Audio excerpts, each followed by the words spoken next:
Hi, this is Jeff with the IT department, and today we're going to cover PCI compliance and security awareness for all EOU staff who take electronic payments in one form or another.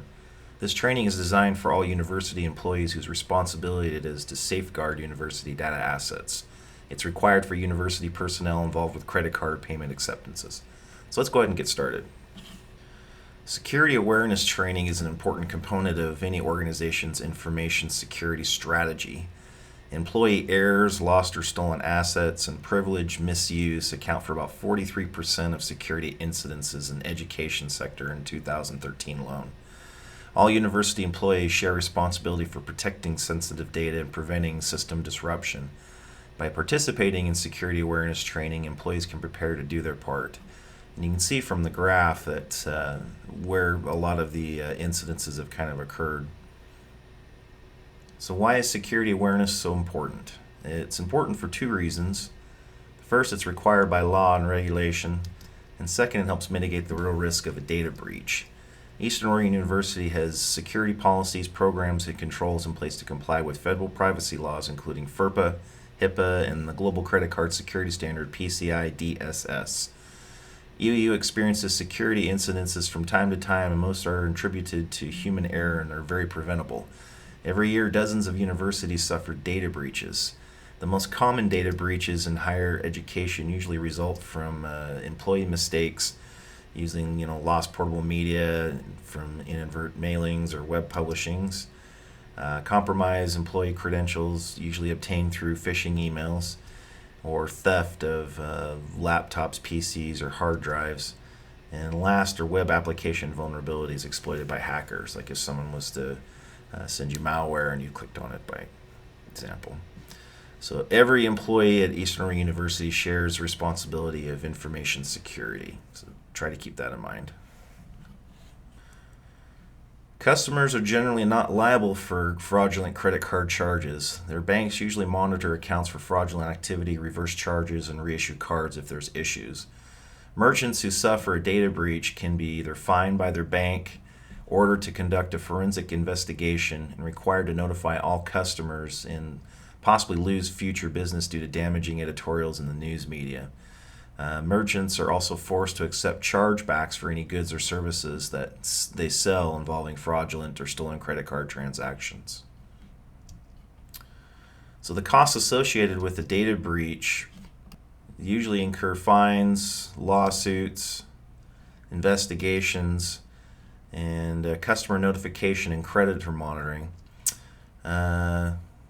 Usually a data security incident response team must be mobilized, causing lost employee productivity, and a lot of times the university's reputation may be damaged, impacting recruitment and retention, which is something we definitely don't want.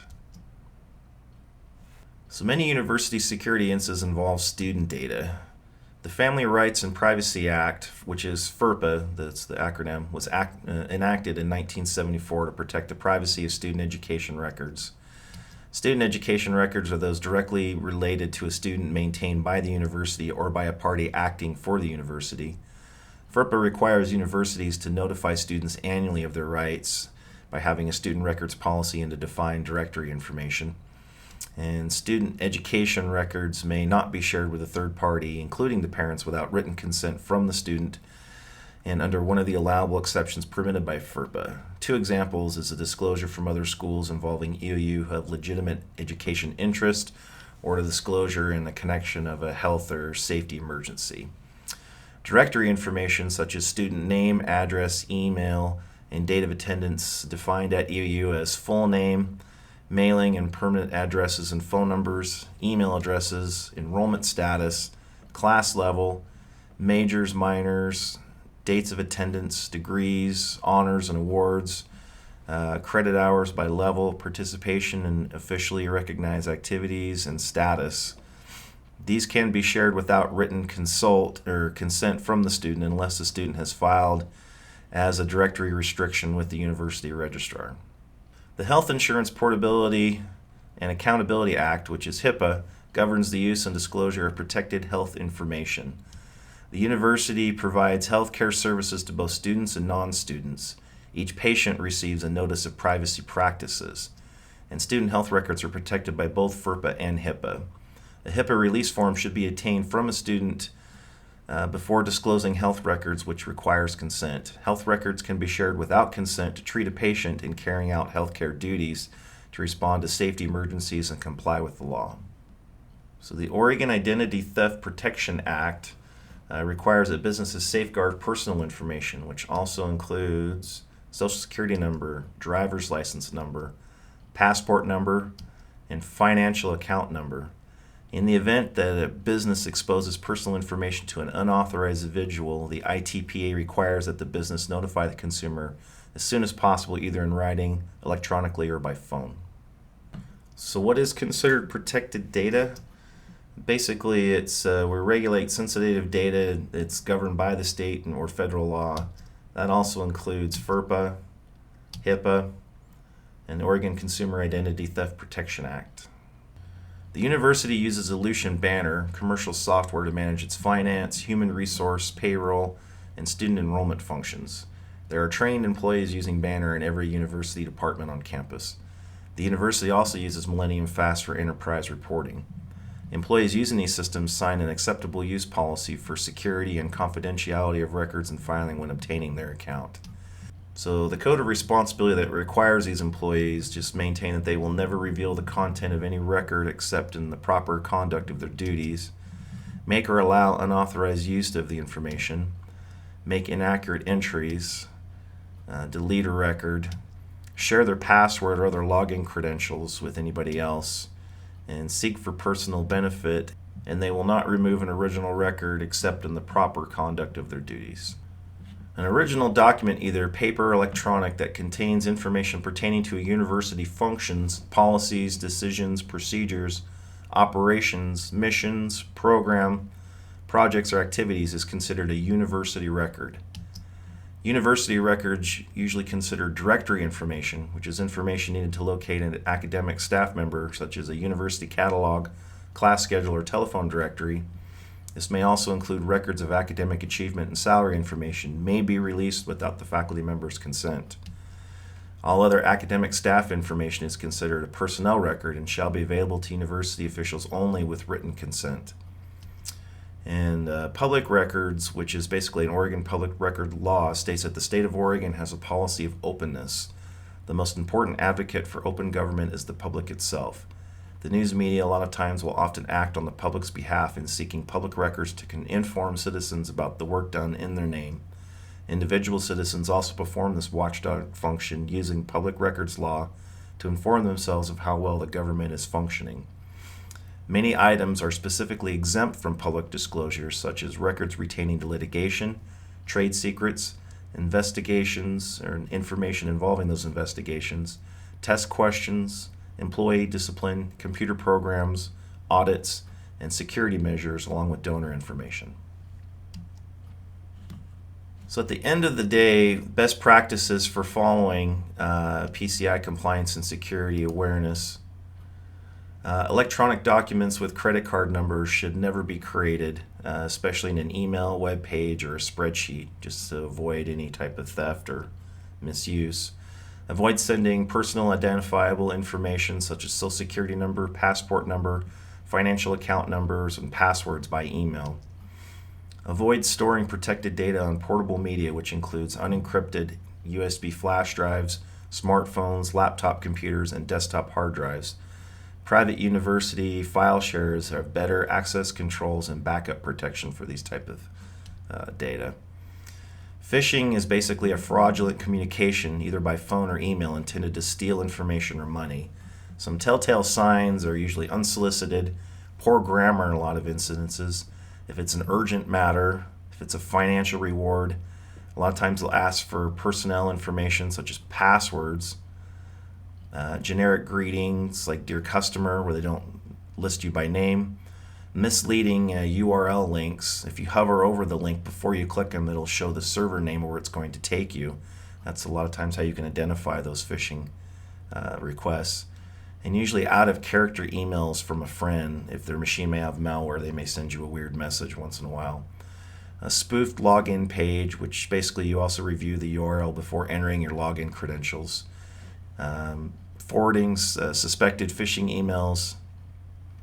Be sure to forward any suspected phishing emails or phone calls that are related to any university system to the help desk, and you can email us at helpdesk@eou.edu.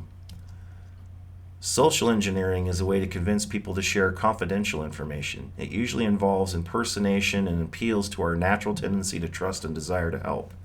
Some common scenarios: you may receive a call from somebody claiming to be in the IT department, noticing that your computer is slow, and asking for your password to investigate. Another scenario is a call from a merchant bank telling you that your credit card terminal needs critical updates and asking for your merchant ID. Another scenario is a caller sharing personal information they gathered on social media sites and then later send you a phishing email. Another scenario is a caller calling from a phone company asked to inspect your phone equipment. Another one may be a bank representative calling to report suspicious activity on your account. They may ask for your social security number, home phone number. Credit card company, also someone claiming to be the credit card company reporting suspicious activity on your account. They may ask for your card number. So always be vigilant and suspicious, verify their identity, and refuse to share any kind of confidential information. Mobile devices are unique security risks when they're not properly locked down. Since they're portable and easy to lose and steal, Wi-Fi hotspots a lot of times are really insecure, so try not to do any public university business over a public Wi-Fi spot. Malicious applications sometimes control your device and harvest your data. SMS phishing, which is urgent text messages from seemingly reputable sources asking for account credentials. And operating systems and applications designed for convenience and not so much security. EOU's policy strongly discourages the processing of customer card data using a university computer that's mobile. Due to risk inherent with mobile devices, university employees who bring their own device should never use a personal mobile device to process customer card data or any protected university data.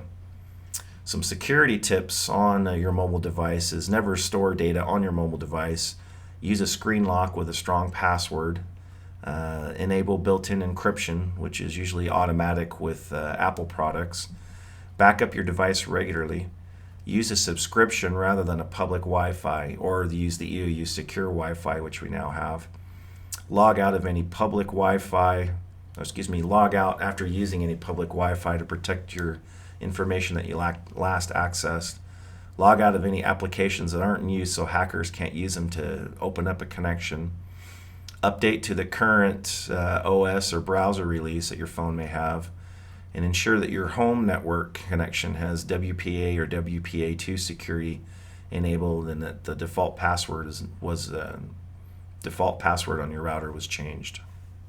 Malware is short for malicious software. It's used to disrupt the operation of a computer and access data that's sensitive. Types of malware include viruses, which secretly copies itself, rootkits, which secretly installed, virtually undetectable and controls your computer, usually within the operating system, a worm, which propagates without user action, relies on system security flaws, Trojans, which claim to perform legitimate actions but end up harming systems and communications, along with other infected computers, forming a robot network, and that can spread across the network. Spyware, which tracks your computer activity. Adware, which basically is just displays unwanted advertisements, usually when you click on a browser. Or ransomware, which prevents or limits users from accessing their system unless they pay a fee. If you see these types of symptoms of malware, immediately stop using your computer and contact the IT department immediately. Basically, how to avoid getting malware is to ensure that your computer has the latest operating system. And last but not least, physical security measures deny unauthorized individuals access to facilities, equipment, and information. And these type of measures usually include security personnel themselves. You can always ask to see an employee's ID card for building access if you don't know who they are. Try not to allow any unknown individuals to follow you in as well. Greet unknown visitors and offer assistance prior to letting them get access. Security cameras are available in some areas on campus and are growing in popularity. Privacy screens a lot of times will prevent visitors from reading sensitive data on your monitor. Lock up your computer console when you leave your work area and set your screensaver password. Security alarms is another good one. Lock sensitive file sensitive files and documents in locking drawers, file cabinets, or offices. Confidential recycle program. Don't accumulate confidential recycle items. Make sure you dispose of them. Don't leave sensitive data on printers or fax machines. If you find a cell phone or a USB stick that you don't know who belongs to, turn it over to the IT department immediately so we can investigate. So if you have any questions or you need any help with PCI compliance and security awareness, you can log on to our website at eou.edu/IT. You can also email us for any questions or for any assistance at helpdesk@eou.edu, or give us a call at the help desk at 541-962-3111. Remember that everybody at EOU is responsible for information security. Thanks for watching.